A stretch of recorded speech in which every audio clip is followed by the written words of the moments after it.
Welcome to another Keelhauled podcast. I'm your host, Captain Logan, and we've got a lot of Sea of Thieves news to cover today, so tie yourselves to the mast and hold fast. Ahoy there, pirates. I hope you had yourselves a good week and a good weekend. I know I did.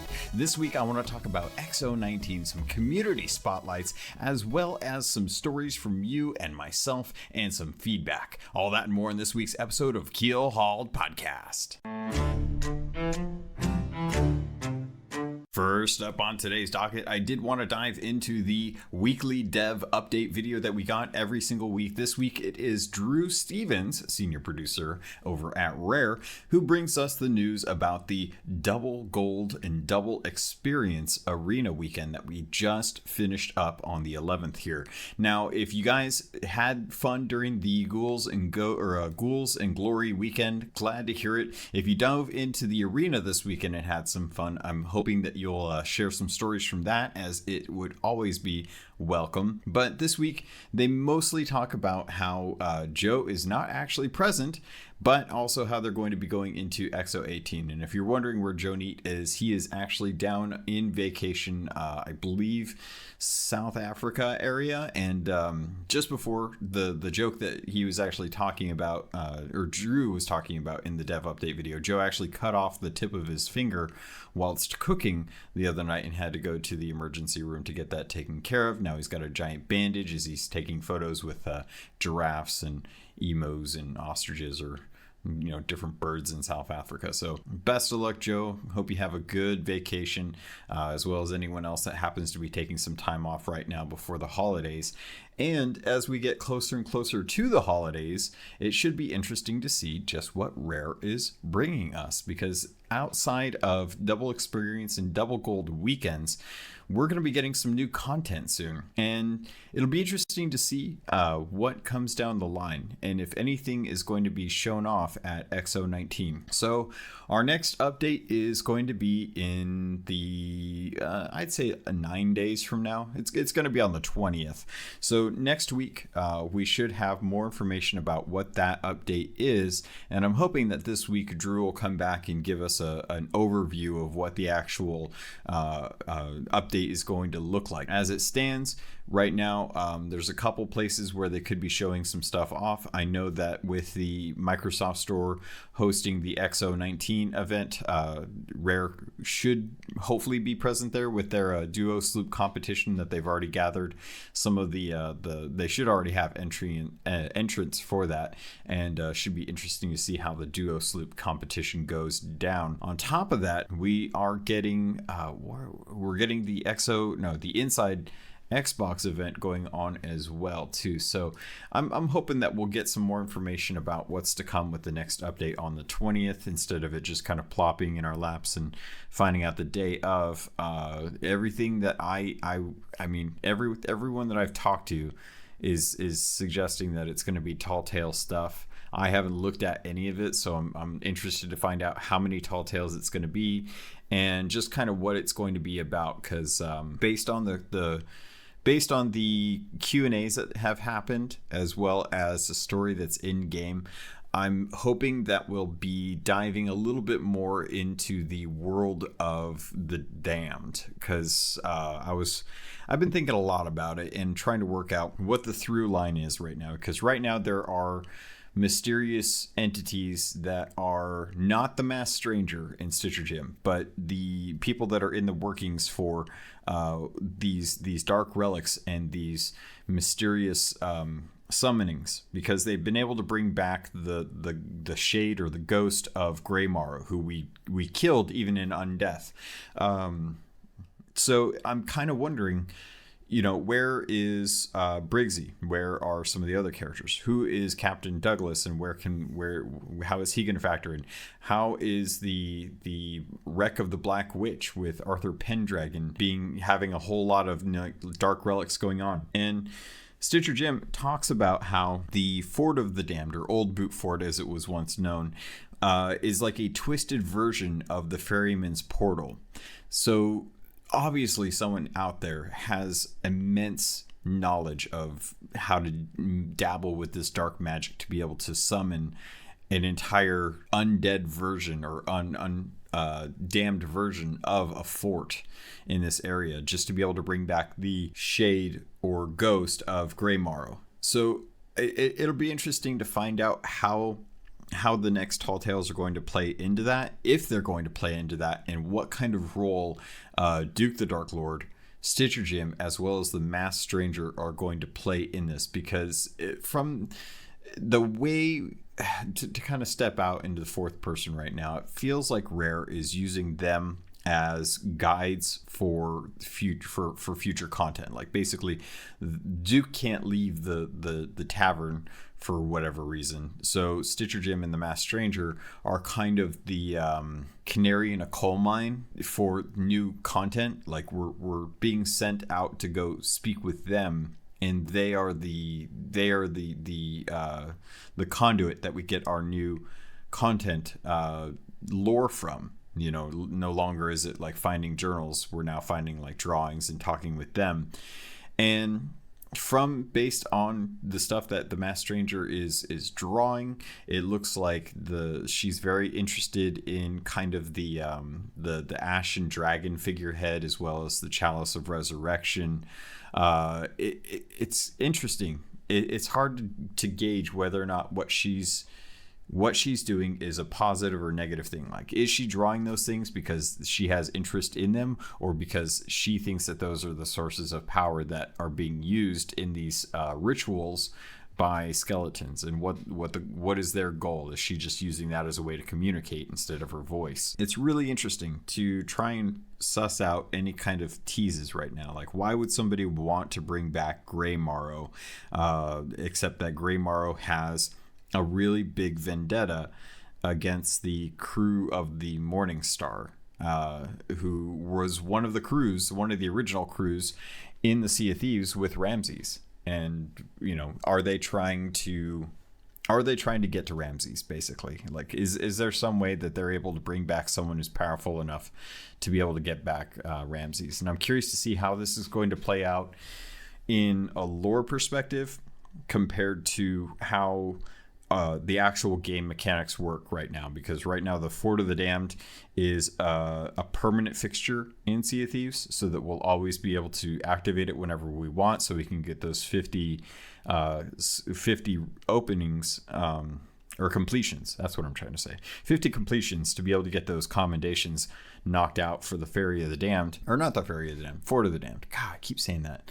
But it's going to be interesting, because all of the dialogue right now that is revolving around the Fort of the Damned is that we need to go there to disrupt the activities and take down the ghost of Grey Morrow.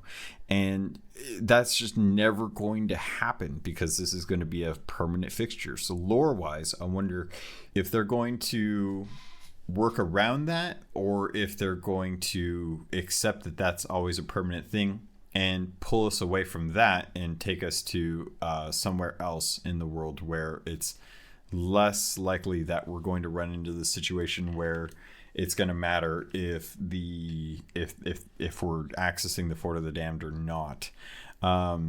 It's going to be funny to find out where Jim and the Masked Stranger turn up next. It seems like they haven't moved a whole lot, but it's definitely very evident that they're keeping their distance from the rest of the people out in the world. So it does feel like they're being used right now as a tool to draw you out to an area to be able to further explain like what's going on with the lore of the game. And with that, I think it's going to be interesting to find out if this coming update will introduce fire, because we've had a couple hints right now that's something that they want to put in. Next up on today's docket, I did want to talk about a couple things going on with the Sea of Thieves website. So if you ventured out to the website recently, you may have noticed that there are some particle effects going on throughout the website.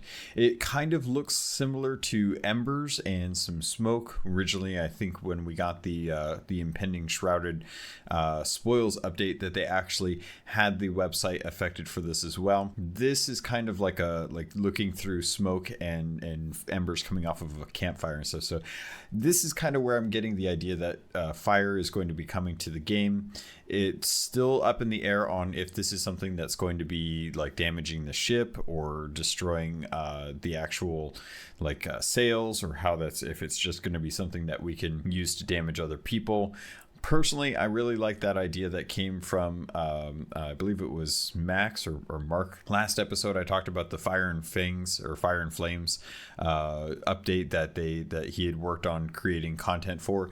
And I really did love that idea, the idea of having cursed cannonballs that are for firing onto ships to cause fire. It would be a new addition with cursed cannonballs, something that we haven't seen any changes to since they originally came out, other than minor tweaks to balance and things like that. And it'll be nice to get a new kind of thing to take into account when battling other ships.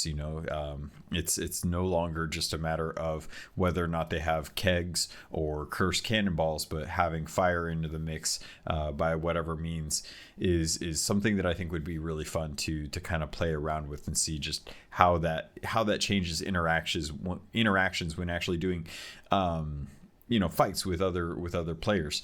And one of the things that I'm wondering is we tend to have a lot of ashen equipment right now, and the things that I'm thinking of is things like the ashen sword that is actually red to kind of indicate that the blade itself is actually still hot from like a blacksmith's forge.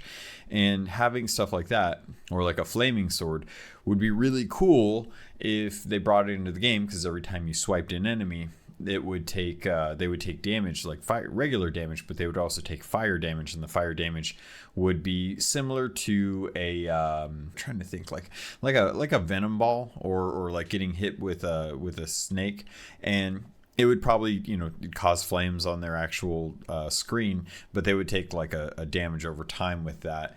And having something like that, I think, would be kind of cool to see, like how that would actually help you. Say like you got 3 swipes on a pirate, but it wasn't quite enough to kill them. But because of the fire damage, you're actually able to cause damage to them as a result and kill them off with that small dot of fire. Now, a lot of people are probably already like grabbing their pitchforks and torches to help join in on the awesomeness of how... No, you probably don't want that at all. You probably guys think that it's either going to be really awesome if you're good at PvP or really terrible if you're not. But regardless, I think it would be a nice change to the game. Give us something else to check out and see how well that works. But the thing that I am most interested in is how this is going to interact with actual ships. Something I've been wanting for a while, of course, is the boarding axe, something to help us sink ships. Now, if we actually get fire, I wonder if this will help contribute to being able to sink a ship. Like, can you burn off planks that have been put onto a ship if you have like a torch or something that you can kind of use to set those ablaze? Or can you temporarily destroy sails if you set them ablaze? Things like that. It's a new mechanic. It's something that I was expecting to come in a year ago when we started getting those beacons that you could use for the Festival of the Damned, and how you could actually douse a flame with water, and you could set the actual beacon ablaze with a lantern. That's been in the game for a while. It has not been utilized anywhere else, and I'm thinking that the fire that will hopefully be coming in this upcoming update, if the website and the mention, what was it? I think it was a few weeks ago they were talking about it. I think they were talking about it. I can't remember. I remember they were talking about it somewhere, but I think that it's something that I think they wanted it to come, and then they said it was coming hopefully the week after, but then it never did. So hopefully it's coming this way. But the thing that I wanted to talk about, besides just the website being changed, was a community spotlight that I thought was actually pretty cool. And on the 7th, we got a post from Cameron Thomas, who, if you don't know who Cameron Thomas is, he's one of the OG Rare employees that started off at the beginning of Sea of Thieves' development when they launched the game and they started the forums. Cameron's been there forever, and he's one of the senior community managers for Rare, and he posted an interview that he had with Mike, who is a comic illustrator. He's the one that see, and I don't know what your guys' exposure is to this, but I've seen his stuff on Twitter, and I would imagine that his content has been around over on Reddit as well. But his stuff pops up from once in a while. He does the Skeleton Crew comics, where it's the conversations between some of the different skeletons. Like we had that patch a while back that took the Eye of Reach skeletons off the islands and relegated them strictly to skeleton ships. And he had that funny comic about how one of the skeletons was telling the other skeleton with the Eye of Reach that he had to get off the island. He had to go back to the to the actual ship, and the Eye of Reach skeleton's really upset because it's his family's on that island. He's like, you gotta respect the patch notes, buddy. It's really cool. And they go into some Q&A about how he got into gaming with like a Commodore 64, and also how he's mostly played some of the 90s SNES Rare games and things like Donkey Kong Country and Killer Instinct, and how he still really loves GoldenEye, which I can't say I blame him for that. But how he's also been playing things like Sea of Thieves and Pokemon Let's Go Pikachu on his Switch, and kind of brings me back to that idea of, man, it would be really awesome for us to be able to play on a Switch, but curious to see how the Project X Cloud is going to work out. So if you guys get a chance, what I'm going to do is I'm going to go ahead and put a link to this article from Cameron. Go ahead, click on the link in the show notes. Go check out that video, or not the video. Go check out the article on Sea of Thieves websites.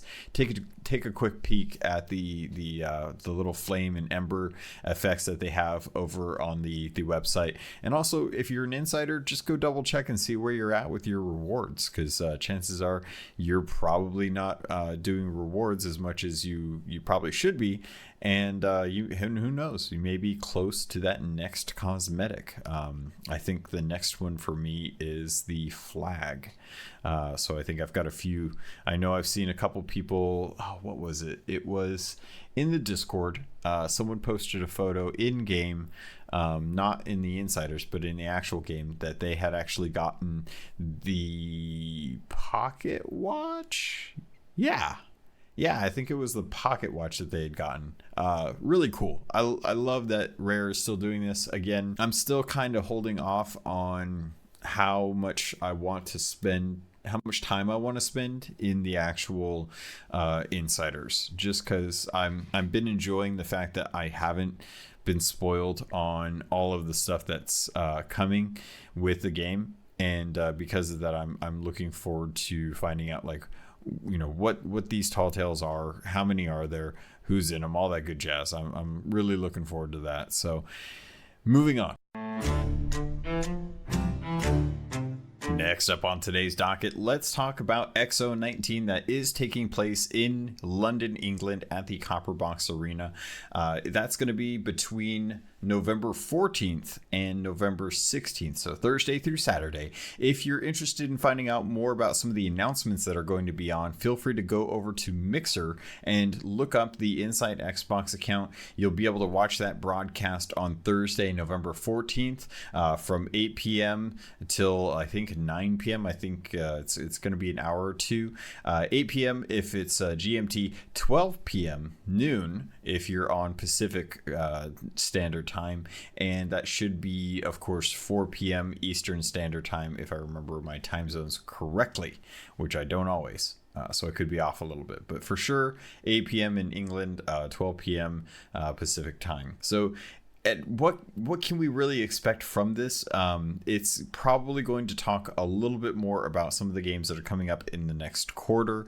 It's unclear if Sea of Thieves is going to have any kind of announcements, mostly just because their next update is going to be on the 20th.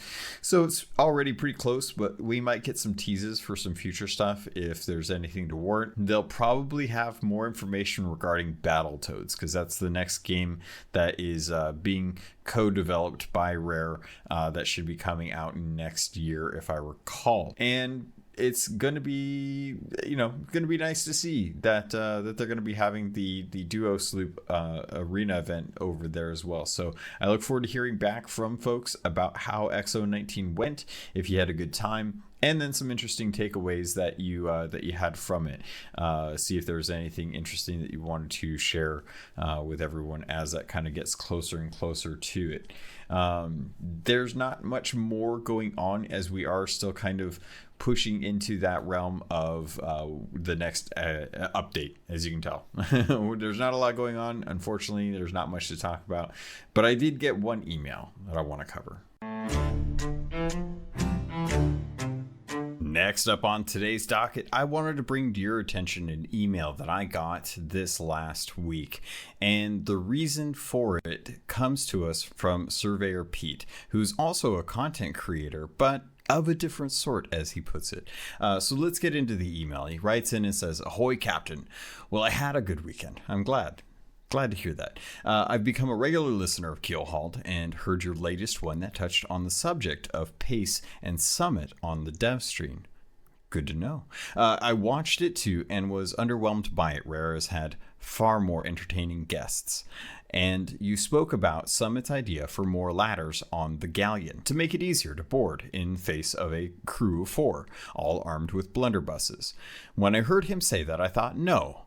But then I heard you support the idea. You invited Rare to respond. Let me do so. Summit's suggestion to change the game all focuses on his playstyle and gives no reward to how others want to play.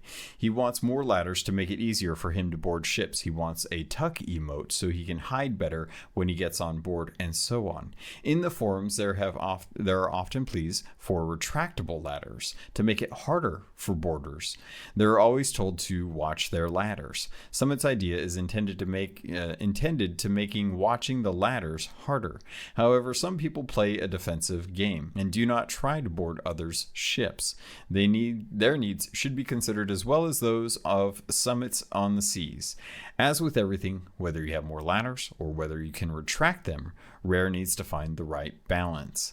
A middle ground that is fair to all and considers the needs of all pirates and their playstyle. I don't agree with every tweak they make, but I trust they always are trying to find the right balance.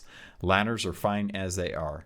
Surveyor Pete, thank you for writing in. If you would like to visit Surveyor Pete's information about what kind of content creator he is, I will put a link to his website. He goes out and gets resources basically for Sea of Thieves on the website. So very, very similar to Rare Thief in that a lot of information you could possibly want to know about Sea of Thieves is brought to that website. Also, there's a very funny screenshot of some calamari attacking a little paper ship on a table, which I thought was hilarious because it does look like a kraken with some fried calamari. And to kind of respond to your email, I see where you're coming from, and I agree that the true trick here is seeing if what is done with the game is what is the most balanced, and that Rare's job is to make sure that that's the case. Where I'll push back is the ease of having 4 people on a ship with 2 ladders instead of like 1 or 2 people at most, say for a sloop that also has 2 ladders. Because the area of space for a sloop is a lot smaller, it's easier to get from one place to another. But having 2 ladders on a sloop makes it extremely easy for 2 people to get on, as opposed to and having 2 people guard ladders when that's all there is. With a galleon, you're afforded the opportunity to this is a hard one, because I feel like 1 more ladder on the galleon would actually be a little bit better, because then it would force a majority of players on the galleon to actually pay attention to ladders. much like if you told a sloop that you could have up to 2 people guarding each ladder and it would occupy the entire crew, thus making it harder for that ship to steer or respond with cannon fire or repairs. Whereas with a galleon, you could have 2 people watching a ladder and 2 people could still be helming and firing cannonballs or repairing, making it harder to sink the galleon in general. Having 3, though, I think might be a better place for the galleon, because then a majority of the players on a crew would be forced to watch the ladders, thus leaving only 1 player to be able to steer or maneuver, fire cannons, and or repair.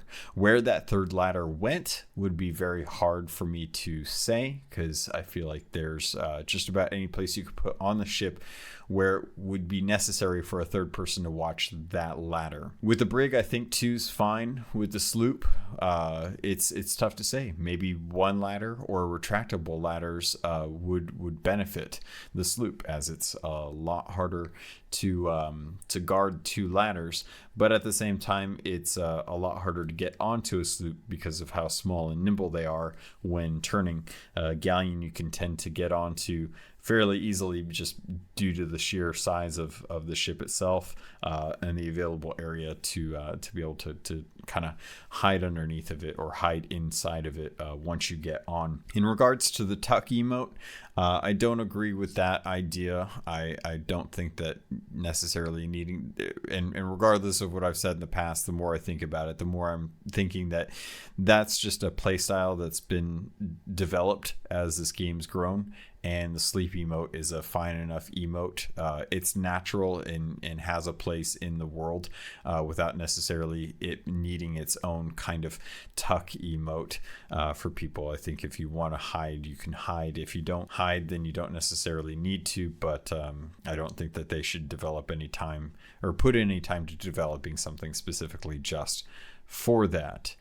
The idea of a retractable ladder is an interesting one, because it would then be on someone who is really good at cannons to fire and land on the actual ship itself, to be able to drop a ladder so that someone could get on the ladders afterwards. And unless you're on a galleon, you're not good, or I'm sorry, the other way around. Unless you're on a sloop, it's going to be a lot easier for someone to get onto your ship via a cannon, just because of the sheer size of it and being able to hop on there.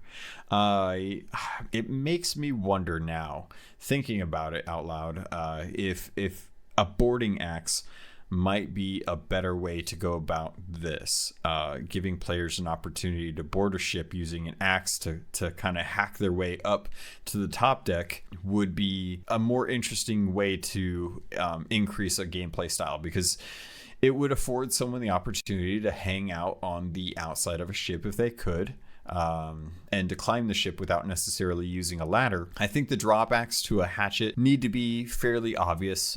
You would obviously want to have a shorter swing range compared to an actual saber. The damage itself would probably need to be less, just because of well, I don't know if the damage needs to necessarily be less. You could probably get away with just having the shorter range on it. I do really want to have some of that functionality to be able to damage planks that have been used to repair holes on ships. I think something like that would still, like, you would have to get on the ship, you would have to get down to the bottom deck, and then you would actually have to be able to have enough time away from people to hack away at the plank, which in my mind would take at least the amount of time it takes to apply a plank. But once done, you could at least defend that hole. And you would have to choose. Do I give myself a gun in combination with a boarding axe to kind of get long range on someone if I need to, and sacrifice the ability to block a sword blade or have the range of a sword? It's a tough thing to work out. You know, what's the best way to approach? Some of the more interesting ways I've seen people board ships is actually by using rowboats for ships that don't actually have rowboats on them. And what they do is they just sail up and bring their rowboat up to the actual ship, dock it, and there you go. You got a bunch of powder kegs on the ship. So I love that you wrote in, Pete, and that you brought up the idea of retractable ladders, because that's something that I don't think a lot of people have talked about in my circles. So I think that it's good to know that there are ideas as far as bringing back more defensive ways to try and make sure that people aren't just constantly getting ideas out there that are purely more aggressive towards or more ideas towards people that are actually being aggressive on ships, and that you're actually having someone that is like, no, we could actually put some more defenses in the ship so that it's a lot harder to actually board and sink a ship. 9 times out of 10, I think the times that I go out with friends sailing in adventure mode, when we do come across a ship to attack them, we generally come out on top. So it can't be too hard. Sometimes it's a little harder than others, but giving them a little more opportunity would definitely require us to have more skill to be able to do it. And I think that's an interest for the game. I think that would definitely bring a little, if it could be a little more competitive as opposed to just kind of flat out domination on the seas. I think people, if they had more tools for defending themselves, they would probably stick around on a server more than just bailing and quitting out on the server. That being said, the new server system, I hate it. I hate that I lost the predictability of when I could shift servers, and that just happens whenever the ship is stagnant for a certain amount of time and I happen to be on it. Sometimes even not when I'm on it. That server shift kills me when I've got like a plan in my mind and I'm sailing around and I have no idea when there are people on the server or not. To me, I'm just sailing around. If I see other ships, I see other ships. If I don't, then I just assume they're in a different part of the sea. But if I'm alone on a server and I've got a plan sorted out, like I'm doing a quest on this island, I'm going to grab this, then I'm going to sail over to that Reaper's chest and grab that, and then I'm going to go turn it in, come back around, see if I can get a fort. If I want to do all of that on the server that I'm on, and I get shifted halfway between when I leave the island and I'm heading towards that Reaper's chest, and that Reaper's chest disappears, man, that's frustrating. And while I'm on the topic of things that I think should be addressed, the 10-minute lag time between joining a person's ship because someone left, because they want to make sure that that person has the opportunity to join back up onto that server. I didn't realize this was a thing because I don't think I've actively tried to swap ships between crews, but I was actually out sailing. And actually, hold on, before I jump into that, I want to tell the story about why this is going on. So 2 seconds. All right, so this last weekend, I had a really fun time playing with some friends that I haven't gotten to play with in quite a while. So Captain Balzonia, Holdera, their friends, as well as Latched Glue, some of my friends from Twitter that I just honestly don't get a chance to play with that often. I was playing with some of the Keelhauled members, Logun, and we were having a good time. We were working on getting some stuff stocked up on a ship so we could do a Fort of the Damned, or at least just we were trying to restock. And I got an invite from Captain Balzonia that he wanted me to join up on him. And it was one of those moments where I realized like something's got to be going on. So I pop in there and I find out that they're actually working on a Fort of the Damned, and they're working on building up an alliance. They've got 2 ships, a galleon and a sloop, and they had just finished up one, and I missed out on saying hi to Chris and Daggers, who, if you guys don't know, are my favorite couple in the Sea of Thieves community. Chris he just celebrated his birthday, and it was really awesome to see him celebrating it and having a good time with Dags. And they had just taken off, and Captain Balzonia wanted to get some more people on the ship so they could keep doing Fort of the Dam voyages. So we gathered up enough supplies. We had some more people on, and we were working on doing these. Now, I have yet to get into an alliance, I think, to actually do one of these. This was the first time I've been in an alliance where I got to work on these. And in fact, I haven't done many of the Fort of the Dams because of the sour taste it left in my mouth when I was working on these with some of my buddies. When the event first came out, we had stolen one, and then we started one and completed it and turned it in, and come to find out, because of the commendation errors that they had going on at the beginning of this event, we missed out on 2 completions, and it was kind of a big bummer. So at that point, I think Outer Worlds came out, and then BlizzCon happened, and then Luigi's Mansion I wanted to jump into. So I just hadn't had time to be able to jump into this event.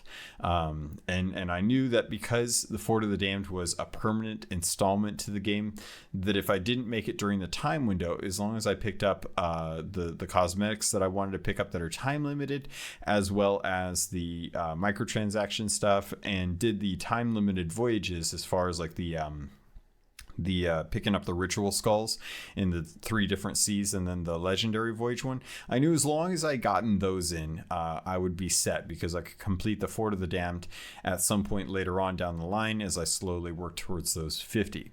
So getting back to doing a Fort of the Damned with an alliance, by the end of the night, we had, or at the height, I would say, we had 3 sloops and a galleon, all working on the Fort of the Damned. And we had 1 crew that was sailing around picking up different ritual skulls. And the rest of us were all working on killing Greymarrow.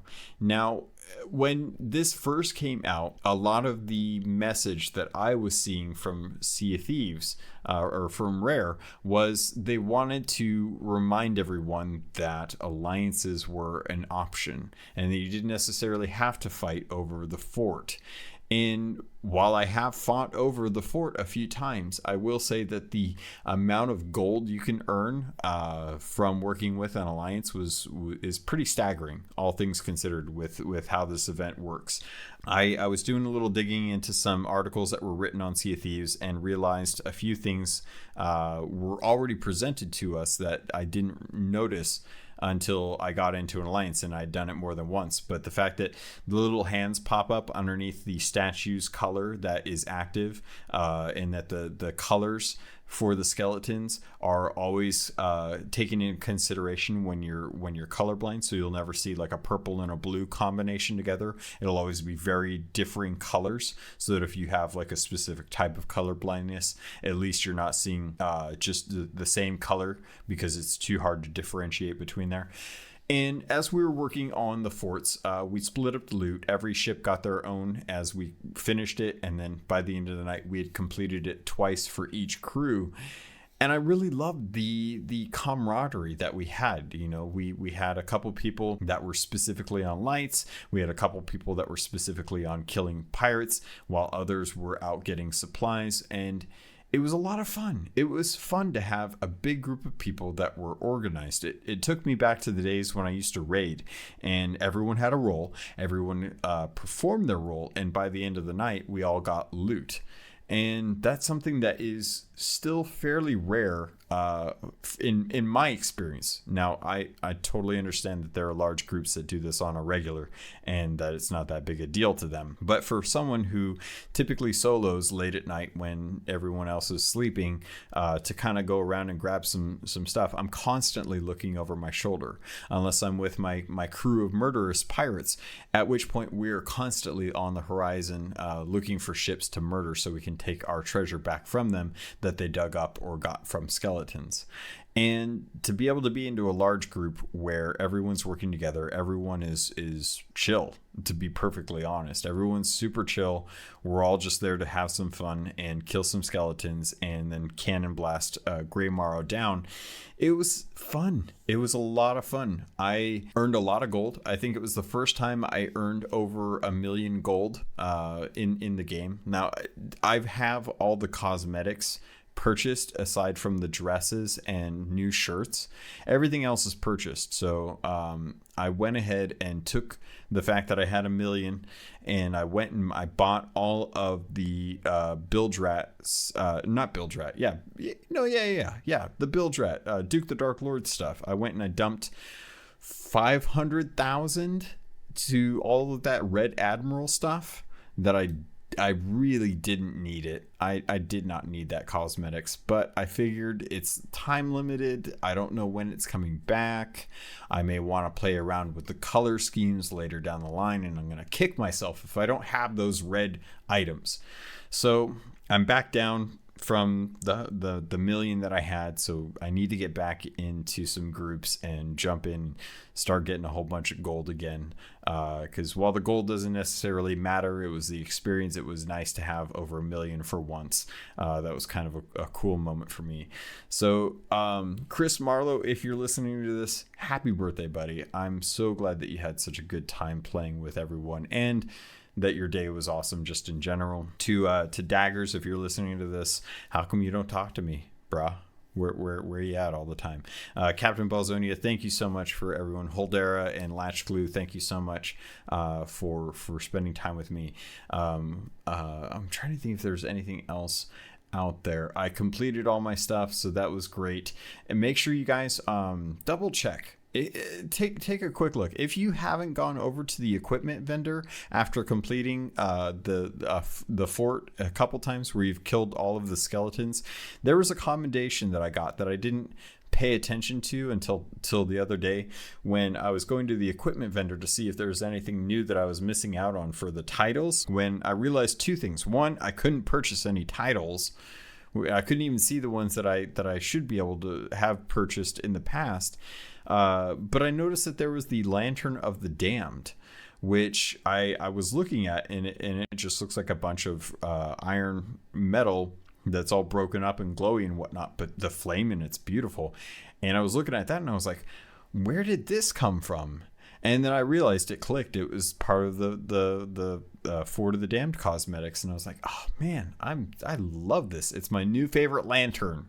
And I'm done with all the other lanterns. I'm not using any other lantern except for that one, or possibly the Pirate Legend one. And I was thinking about it today, and I was wondering how many of you are using that lantern, or if you have a specific lantern that is like your go-to lantern. Like, are you the person that is still using the Kraken Eye from the Forsaken Shores, or did you pick that up after the fact? Or do you have like one that is like specifically your favorite one? Because the Pirate Legend one has definitely been my favorite for a very, very, very, very, very long time. Well, basically since it came out. Let me just rephrase that. It's been my favorite one since basically when it came out. And before that, it was the Kraken Eye. But now, not gonna lie, I love that Fairy of the Damned one, that Lantern of the Damned one. It looks awesome. It's way better than the Festival of the Damned Skull one, or the Skull one that came out during the Cursed Sails one. Man, but yeah, lanterns are one of those few things that I think everyone uses a lot in this game. And I'm kind of curious, what is your favorite lantern?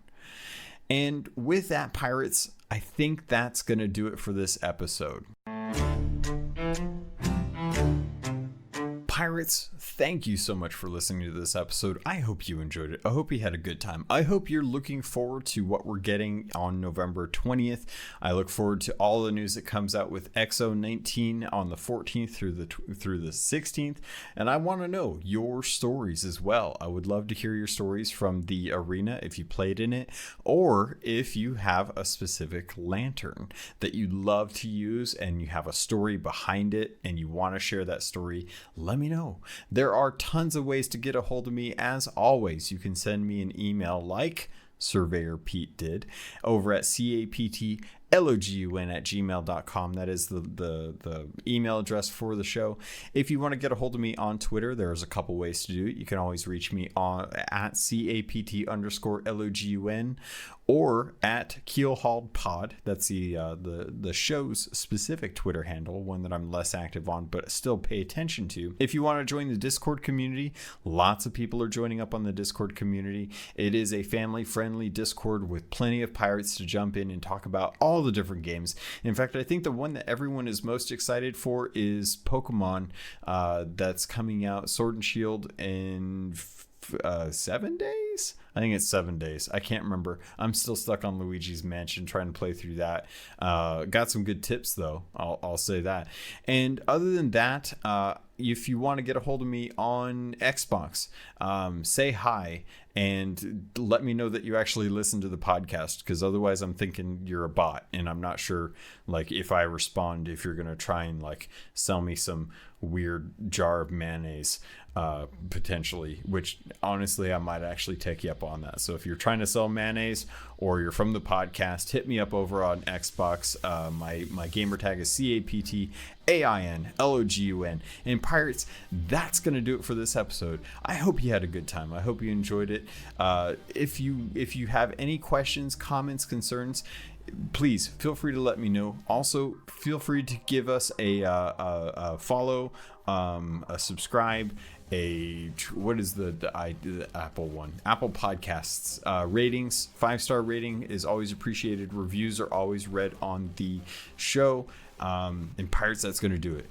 Thank you so much, pirates. I love you. I look forward to sailing with you on the Sea of Thieves.